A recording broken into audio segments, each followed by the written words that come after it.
ಸ್ನೇಹಿತರೆ ನಮಸ್ಕಾರ. ಜಿಯೋಸ್ಕೋಪ್ ಕನ್ನಡ ಯೂಟ್ಯೂಬ್ ಚಾನೆಲ್ಗೆ ನಿಮ್ಮೆಲ್ಲರಿಗೂ ಆತ್ಮೀಯವಾದ ಸ್ವಾಗತ. ಸ್ನೇಹಿತರೆ, ಜಮ್ಮು ಮತ್ತು ಕಾಶ್ಮೀರದ ಪಹಲ್ಗಾಮ್ನಲ್ಲಿ 26 ಪ್ರವಾಸಿಗರನ್ನು ಹತ್ಯೆಗೈದ ಭಯೋತ್ಪಾದಕ ದಾಳಿಗೆ ಪ್ರತೀಕಾರವಾಗಿ ಭಾರತ ಪಾಕಿಸ್ತಾನದ ವಿರುದ್ಧ ಕೈಗೊಂಡಿದ್ದ ಆಪರೇಷನ್ ಸಿಂಧೂರ್. ಈ ಕಾರ್ಯಾಚರಣೆ ಪಾಕಿಸ್ತಾನಕ್ಕೆ ಭಾರೀ ಆಘಾತವನ್ನುಂಟುಮಾಡಿತು. ತೀವ್ರ ಒತ್ತಡಕ್ಕೆ ಒಳಗಾದ ಪಾಕಿಸ್ತಾನ ಕದನ ವಿರಾಮಕ್ಕಾಗಿ ಮುಂದಾಗಿದ್ದು ಮಾತ್ರವಲ್ಲದೆ ಅದಕ್ಕಾಗಿ ಬೃಹತ್ ಮಟ್ಟದ ಅಂತಾರಾಷ್ಟ್ರೀಯ ಲಾಬಿಯನ್ನೇ ನಡೆಸಿರುವುದು ಈಗ ಬಹಿರಂಗವಾಗಿದೆ. ಈ ಮಾಹಿತಿಯು US foreign agents registration act FARA ಸಲ್ಲಿಕೆಗಳ ಮೂಲಕ ಬಯಲಾಗಿದ್ದು, ದಾಖಲೆಗಳ ಪ್ರಕಾರ ಪಾಕಿಸ್ತಾನವು ಡೊನಾಲ್ಡ್ ಟ್ರಂಪ್ ಅಡ್ಮಿನಿಸ್ಟ್ರೇಷನ್ ಸೇರಿದಂತೆ ಅಮೆರಿಕದ ವಿವಿಧ ಸಂಸ್ಥೆಗಳ ಜೊತೆ ನೇರ ಸಂಪರ್ಕ ಸಾಧಿಸಿದೆ. ಕದನ ವಿರಾಮಕ್ಕೆ ಅಮೆರಿಕ ಮಧ್ಯಪ್ರವೇಶಿಸಬೇಕು ಎಂಬ ಉದ್ದೇಶದಿಂದ ಸುಮಾರು $5 ಮಿಲಿಯನ್ ವೆಚ್ಚ ಮಾಡಿ ಲಾಬಿ ನಡೆಸಲಾಗಿದೆ ಎಂದು ದಾಖಲೆಗಳು ಹೇಳುತ್ತದೆ.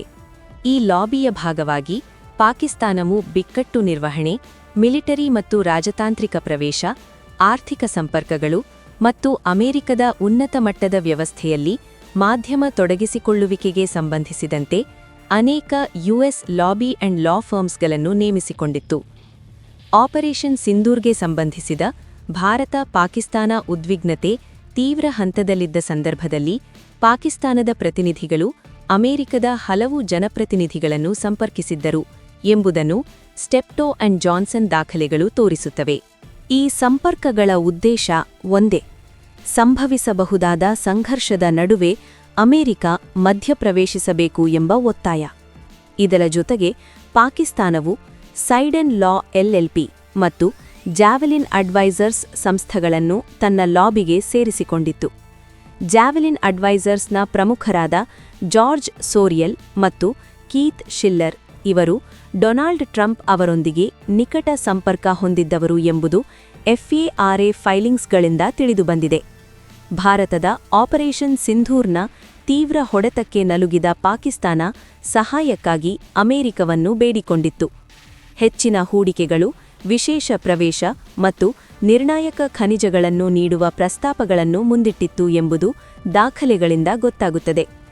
ಕದನ ವಿರಾಮಕ್ಕಾಗಿ ಮಧ್ಯಪ್ರವೇಶಿಸುವಂತೆ ಕೋರಲು ಪಾಕಿಸ್ತಾನದ ರಾಜತಾಂತ್ರಿಕರು ಮತ್ತು ರಕ್ಷಣಾ ಅಧಿಕಾರಿಗಳು ಇಮೇಲ್ಸ್, ಫೋನ್ ಕಾಲ್ಸ್ ಮಾತ್ರವಲ್ಲದೆ ಪರ್ಸನಲ್ ಮೀಟಿಂಗ್ಸ್ಗಳ ಮೂಲಕವೂ ಅಮೆರಿಕದ ಅಧಿಕಾರಿಗಳು ಮತ್ತು ಮಧ್ಯವರ್ತಿಗಳನ್ನು ಸಂಪರ್ಕಿಸಿದ್ದರು. ಈ ರೀತಿಯ ಸಂಪರ್ಕಗಳು 50ಕ್ಕೂ ಹೆಚ್ಚು ಬಾರಿ ನಡೆದಿವೆ ಎನ್ನುವುದು ಪಾಕಿಸ್ತಾನದ ಅಸಹಾಯಕತೆಯನ್ನು ಸ್ಪಷ್ಟವಾಗಿ ಬಯಲುಗೊಳಿಸುತ್ತದೆ.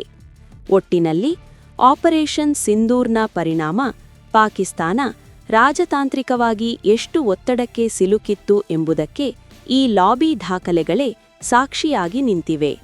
ಈ ಮಾಹಿತಿ ನಿಮಗೆ ಉಪಯುಕ್ತವಾಗಿದ್ದರೆ ಒಂದು ಲೈಕ್ ಕೊಡಿ. ಇಂತಹ ವಿಶ್ಲೇಷಣಾತ್ಮಕ ವಿಡಿಯೋಗಳನ್ನು ಕನ್ನಡದಲ್ಲಿ ನೋಡಲು ನಮ್ಮ ಚಾನೆಲ್ಗೆ ಸಬ್ಸ್ಕ್ರೈಬ್ ಮಾಡಿ ಮತ್ತು ಬೆಲ್ ಐಕಾನ್ ಪ್ರೆಸ್ ಮಾಡಿ. ಮತ್ತೆ ಭೇಟಿಯಾಗೋಣ. ಧನ್ಯವಾದಗಳು.